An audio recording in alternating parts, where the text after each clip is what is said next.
আগামীকাল থেকে passenger train চালু। আপাতত দিল্লি থেকে 15 শহরে ট্রেন চলবে। টিকিট কাটা যাবে শুধুমাত্র আইআরসিটিসির ওয়েবসাইট থেকে।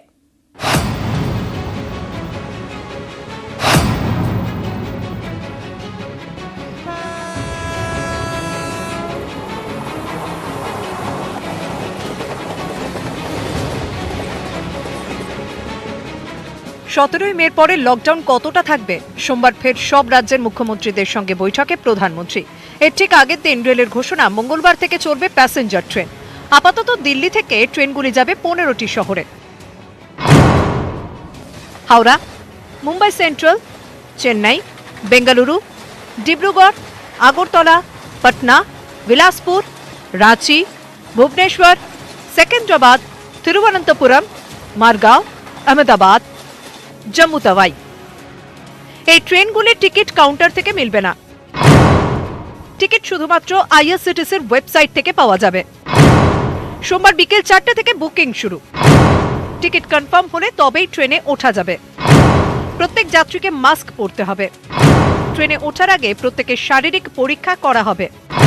উপসর্গ না থাকলে তবেই ট্রেনে ওঠা যাবে। যাত্রীদের বসতে হবে সামাজিক দূরত্ব মেনে।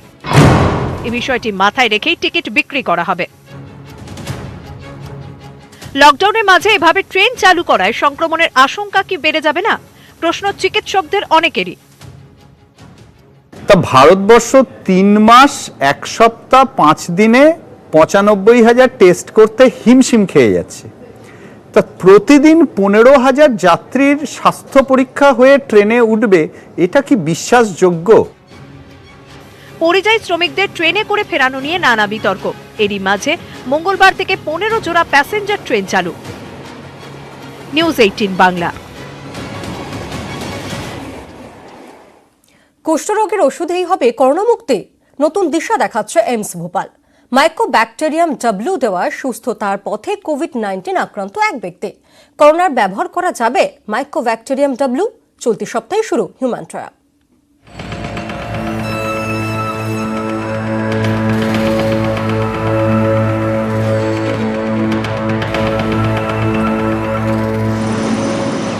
মাইকোব্যাকটেরিয়াম ডাব্লিউ কুষ্ঠরোগের আতঙ্ক কাটাতে দিশা দেখিয়েছিল এই ওষুধ। কোভিড-19 নিয়ন্ত্রণেও এবার এই ব্যাকটেরিয়ামই আশা ভরসা। করোনার ওষুধ নিয়ে ফোকাসে এখন মাইকোব্যাকটেরিয়াম।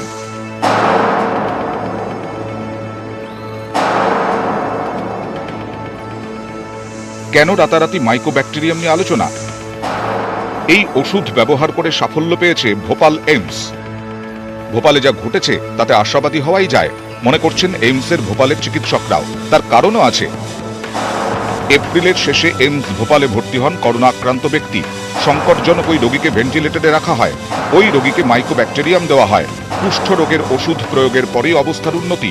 7 দিন পর জেনারেল বেডে সরানো হয়। मुझे ये बताते हुए बड़ी खुशी हो रही है कि दोनों मरीज जिनको ऑक्सीजन की ज़रूरत थी, जिनको सांस लेने में तकलीफ थी, आईसीयू से बाहर आ गए हैं। ये दोनों ही मरीज जो पहले कोरोना पॉजिटिव थे अब कोरोना नेगेटिव हो गए हैं। কুষ্ঠরোগের দাওয়ায় যে করোনা রুখতে ভূমিকা নিতে পারে আগেই তার ইঙ্গিত মিলেছে। তাই মাইকোব্যাকটেরিয়াম নিয়ে পরীক্ষা নিরীক্ষার কাজ শুরুতে অনুমতি দেয় আইসিএমআর। পিজিআইএমইআর চণ্ডীগড়ে ক্লিনিক্যাল ট্রায়াল শেষ। চলতি সপ্তাহে হিউম্যান ট্রায়াল শুরু হচ্ছে। হাইড্রক্সিক্লোরোকুইন, ফ্যাভিপিরাভির, রেমডেসিভির করোনা মোকাবিলায় বহু ওষুধের নাম ঘুরে ফিরে এসেছে। প্রত্যাশিত ফল এখনো অধরা। মাইকোব্যাকটেরিয়াম নিয়ে কি আশাবাদী হওয়ার কোনো জায়গা আছে? এই স্টাডিগুলো হোক, ফেজ ওয়াইজ ট্রায়ালগুলো হোক, তাতে আমরা বুঝতে পারবো যে এই ড্রাগটা ঠিক কতটা কাজ করছে। এটা আগে সেপসিস বা সেপ্টিসিমিয়াতে ব্যবহার করা হতো। ওই ওষুধটার ট্রায়াল করে দেখা গেছে সাইটোকাইন স্টর্মকে খুব সুন্দরভাবে কমাতে পারে। এটা একটা immuno modulator action. Mycobacterium W এর হাত ধরেই কি আসবে সুখবর? আশায় বুক বেঁধে আরো কিছুটা অপেক্ষা। নিউজ 18 বাংলা। এক ওষুধে কাবু হচ্ছে না করোনা, তাই এবার ককটেল মেডিসিনের দাওয়াই। 3 রকম অ্যান্টিভাইরাল ওষুধ, 3 মিলে এই ককটেল। সংক্রমণের শুরুতে এই ওষুধ দিলে কোভিড-19 খেল দেখাতে পারবে না, দাবি করলেন হংকংয়ের একদল বিজ্ঞানী।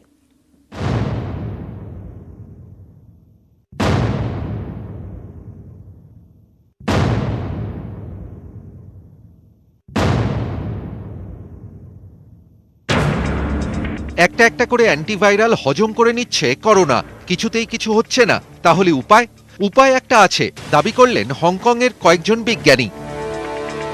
কি উপায়?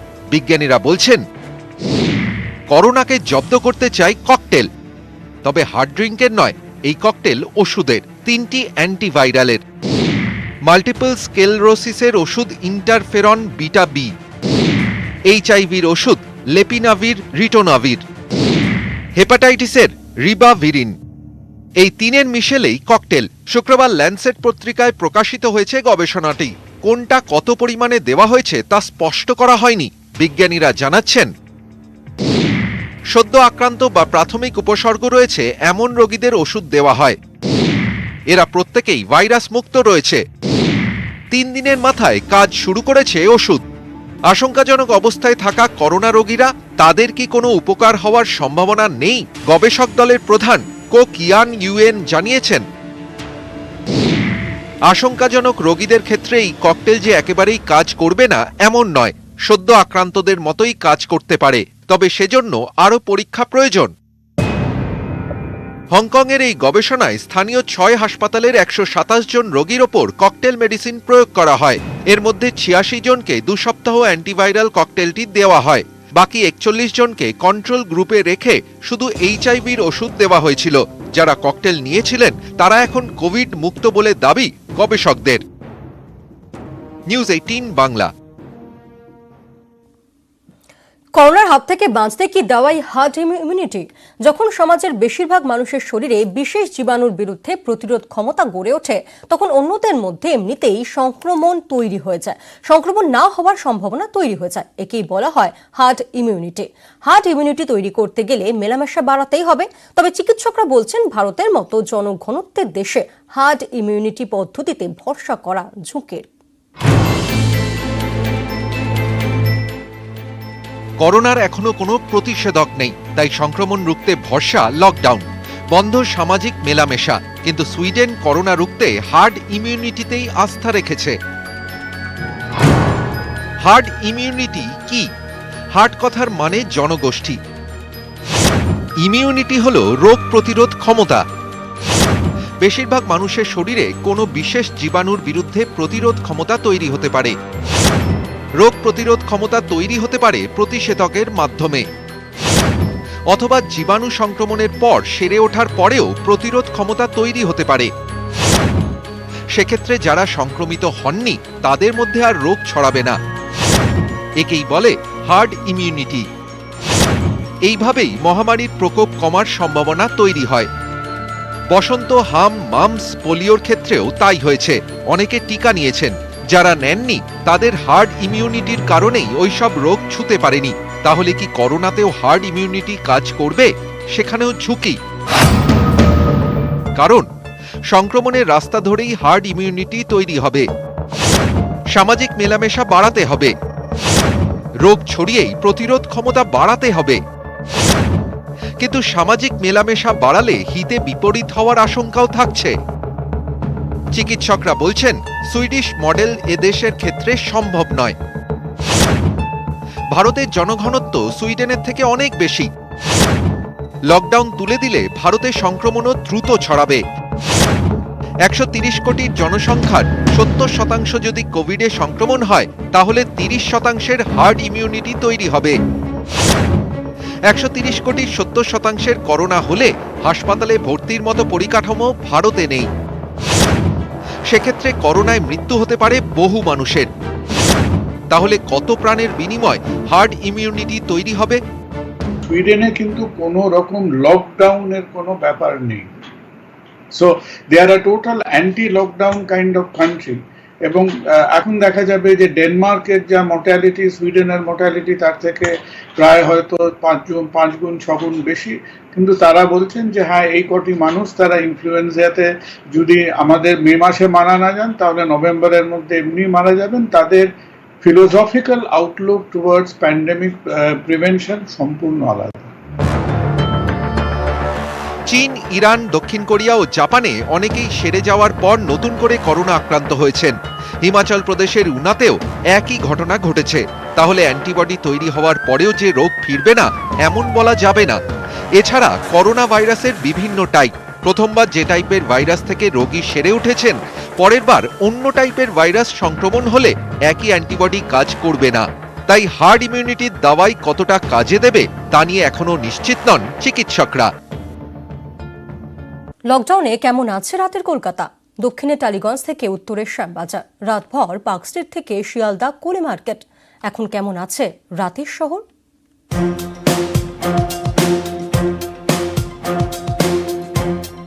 লকডাউনে রাতের কলকাতা।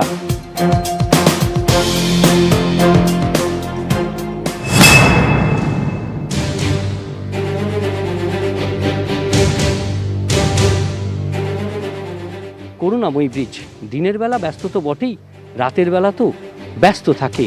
আর সেই টালিগঞ্জ করুণাময়ী ব্রিজের ব্যস্ততা এখন কম, তবুও যারা রয়েছেন তারা ট্রাফিক পুলিশ এবং কলকাতা পুলিশ।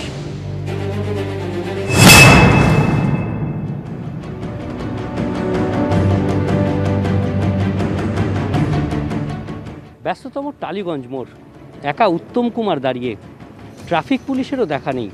একদিকে এনএসসি বোস রোড, আরেকদিকে টালিগঞ্জ করুণাময়ী ব্রিজ অর্থাৎ এমজি রোড বা বেহালা যাওয়ার, জোকা যাওয়ার রাস্তা, আর এনএসসি বোস রোড দিয়ে গড়িয়ার দিকে যাওয়ার, আর অন্যদিকে শহরের দিকে যাওয়ার অর্থাৎ টালিগঞ্জ যে আনোয়ার শাহ রোড সেদিকে যাওয়ার রাস্তা।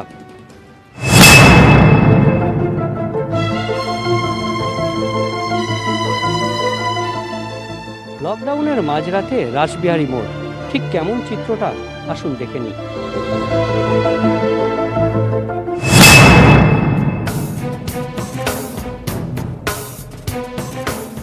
লকডাউনের মধ্যরাতে ডোরিনা ক্রসিং, কলকাতার ধর্মতলা, অন্যতম প্রাণচঞ্চল ধর্মতলা, একেবারে অন্য দৃশ্য।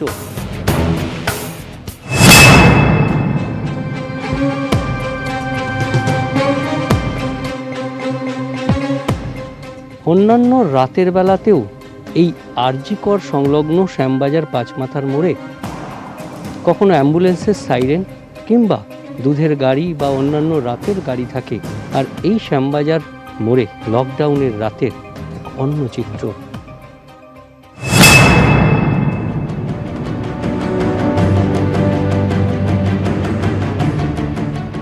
খান্না মোড়ের হরিসাহার হাট, শনিবার রাত বাড়তেই হাট জমজমাট, আর লকডাউনের রাতে এক অন্য চিত্র।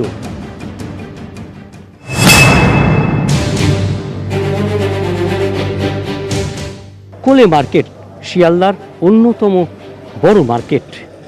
কলকাতার সমস্ত বাজারেই এই কোলে মার্কেট থেকে ভোর থেকে চলে যায় সবজি, সেই বাজারের চিত্রটা।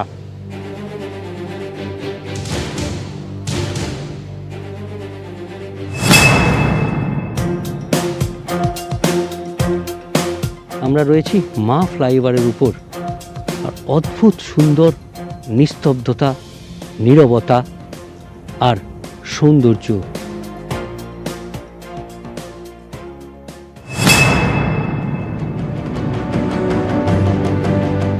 রাতের পার্ক স্ট্রিট মানে জমজমাট পার্ক স্ট্রিট, মদিরা আর মধুশালা, এই নিয়েই পার্ক স্ট্রিট।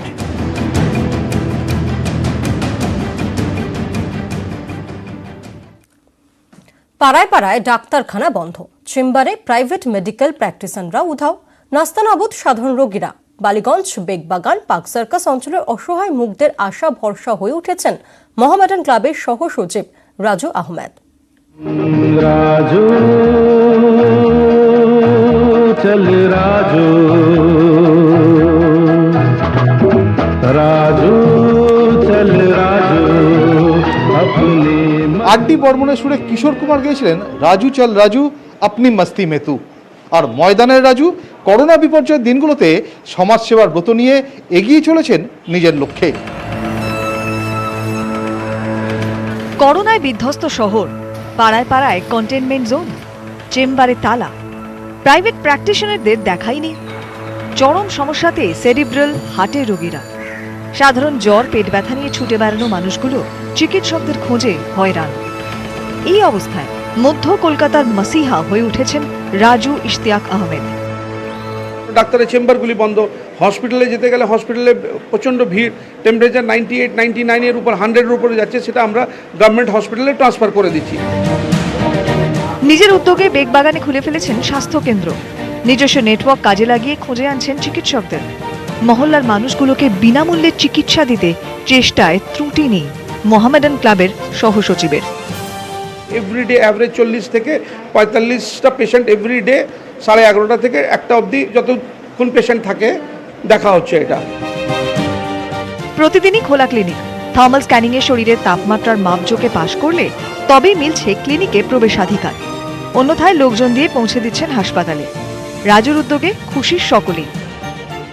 রাজু ভাই আমাদেরকে ডেকেছেন এখানে ডেকে আমরা ফ্রিতে ট্রিটমেন্ট করছি। এখানে অনেক ভালো হয়েছে, ডক্টর ছিল আমাদেরকে দেখেছে, হেল্প করেছে এই সময় লকডাউনের সময়। মোহামেডান স্পোর্টিং এর কর্মকর্তা রাজু এখন গোটা মহল্লার ভাইজান, তাদের মনের মানুষ। ক্যামেরায় শুভব্রত কুণ্ডুর সঙ্গে পারাদীপ ঘোষ, নিউজ 18 বাংলা।